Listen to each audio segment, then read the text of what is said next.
आदाब दोस्तों, हरियाणा के नूह में कुछ महीने पहले हुई हिंसा के पीड़ितों को लेकर के जमीयते उलमाए हिंद की तरफ से एक बड़ा ऐलान कर दिया गया है। आप सब जानते हैं कि किस तरीके से नूह हिंसा में 6 लोगों को खत्म कर दिया गया। उसके बाद जो लोग कसूरवार थे, फिलहाल वो अभी भी गिरफ्त से बाहर चल रहे हैं और जो बेकसूर लोग थे उनके घरों पर बिल्डोजर चला दिया गया। वो दोनों कम्युनिटी के लोग थे। लेकिन अब खबर आ रही है कि जमीयते उलमाए हिंद ने नूह हिंसा में पीड़ितों के मदद को लेकर के एक बड़ा कदम उठाया है, जिससे उन पीड़ितों के चेहरे पर मुस्कान लाने वाली खबर यह सामने आ रही है। आगे इसकी जानकारी देंगे। दूसरी बड़ी खबर आ रही है महाराष्ट्र से, जहां पर एक बार फिर शिंदे सरकार में बगावत शुरू हो गई है। यहां पर अजीत पवार बताया जा रहा है कि शिंदे सरकार से नाराज हो गए हैं। इसके पीछे की जो वजह है वो आगे आपको बताएंगे। तीसरी बड़ी खबर आ रही है गुजरात से, जहां पर एक और व्यक्ति को फ्रॉड करते हुए पकड़ लिया गया है।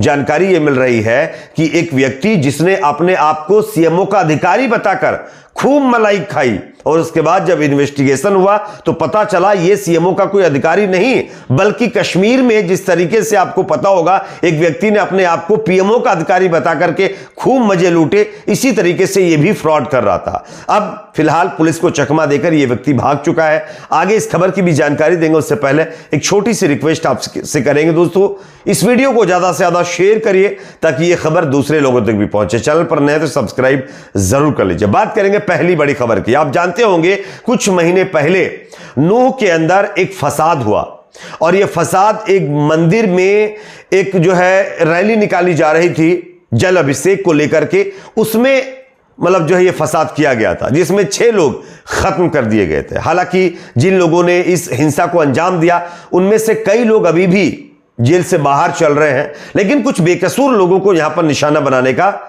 आरोप लगाया गया था और कुछ लोगों के घरों पर बिल्डोजर भी चला गया था, यह कह करके कि ये लोग इस हिंसा में शामिल थे। लेकिन अब खबर आ रही है कि नूह में उन पीड़ितों के लिए जमीयते उलमाए हिंद ने बड़ा कदम उठाया है जो बेकसूर थे। नूह हिंसा में उनका कोई लेना देना नहीं था और अब उनके घरों पर बिल्डोजर चला गया था। लेकिन अब जमीयते उलमाए हिंद ने उन तमाम लोगों के लिए आशियाने का इंतजाम कर दिया है। मैं आपको स्क्रीन के ऊपर खबर दिखा रहा हूं, आप देख सकते हैं। नूह में नागरिकों के घरों का जो विध्वंस किसी दंगाई समूह या सांप्रदायिक हिंसा के कारण नहीं, बल्कि सरकारी बिल्डोजर से किया गया था और सरकारी एजेंसियों की क्रूर कार्रवाई का परिणाम था कि कई लोग घर से बेघर हो गए थे। लेकिन अब खबर आ रही है कि मौलाना मदनी ने अपनी मतलब जो है तरफ से और अपने ऑर्गेनाइजेशन की तरफ से उन तमाम लोगों के घरों का इंतजाम किया है जिन लोगों के घरों को सरकारी बिल्डोजर के द्वारा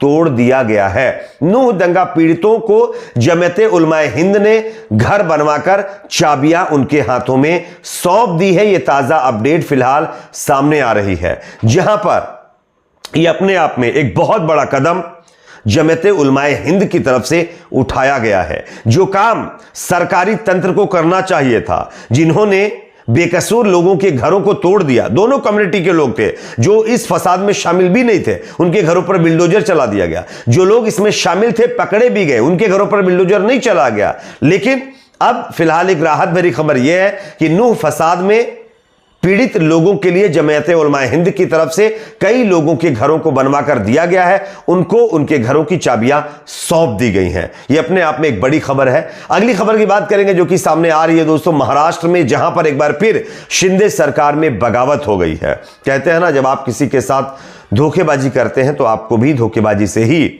उसका खमियाजा भुगतना पड़ता है।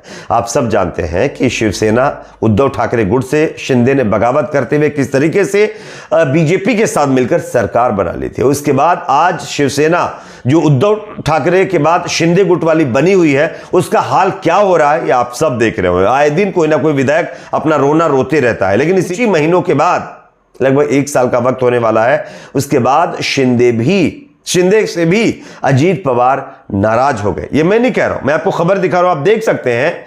जानकारी ये मिल रही है एबीपी मांझा की खबर के मुताबिक राजनीतिक गलियारों में ये लगातार चर्चा जोरों पर है कि अजीत पवार गुट विकास फंड के आवंटन को लेकर के शिंदे गुट से नाराज चल रहा है।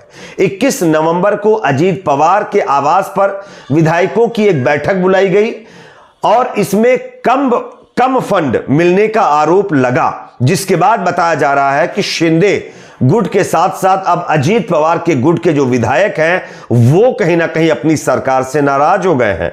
उनका साफ तौर पर कहना है कि जितना फंड उनको मिलना चाहिए था उतना फंड नहीं दिया गया। आखिर इसकी वजह क्या है? हम लोग अपनी पार्टी से बगावत करके आए हैं शिंदे गुट में मतलब जो है सरकार में शामिल होने के लिए, उसके बावजूद भी अगर उनको उनके मुताबिक चीजें नहीं दी गई तो कहीं ना कहीं उनको डिसअपॉइंट हाथ लग रही है। और इसी के चलते कई कार्यक्रमों में आप लोगों ने देखा भी होगा शिंदे गुट के या बीजेपी के अजीत पवार नजर नहीं आ रहे थे और अब खबर आ रही है कि अजीत पवार गुट शिंदे सरकार से नाराज चल रहा है और आने वाले दिनों में यहां पर एक और बड़ा उलटफेर आप लोगों को देखने को मिल सकता है।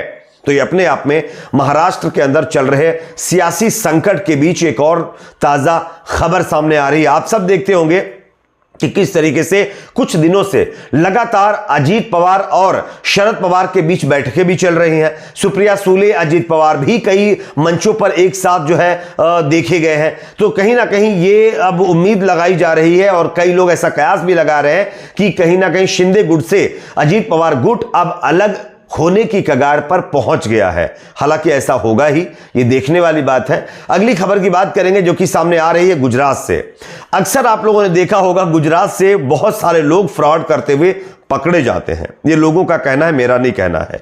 आप लोगों ने देखा होगा कुछ दिन पहले जम्मू कश्मीर के अंदर एक फ्रॉडिये को पकड़ा गया जिसने अपने आप को पीएमओ का अधिकारी बताकर सेना के जवानों से खूब अपनी खातिरदारी करवाई और खूब ऐश किया। बड़े बड़े 5 स्टार होटलों में जाकर के खाना खाया, खूब घुमा, उसको बाकायदा जेड+ सुरक्षा भी दी गई। उसके बाद जब इन्वेस्टिगेशन हुई तो पता चला ये कोई पीएमओ का अधिकारी नहीं बल्कि फ्रॉडिया है। खैर, वो केस होने के बाद अब गुजरात से एक और नया मामला सामने आ गया है। मैं आपको स्क्रीन के ऊपर खबर दिखा रहा हूं।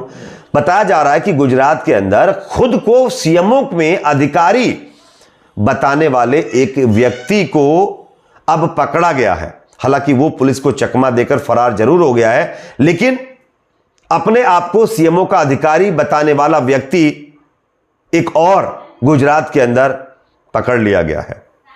मैं आपको स्क्रीन के ऊपर खबर भी दिखा रहा हूं, आप देख सकते हैं। तो गुजरात के अंदर मतलब जो है सत्ता की धौंस जिस तरीके से लोगों में सर चढ़कर बोल रही है उसका कुछ लोग फायदा भी उठा रहे हैं।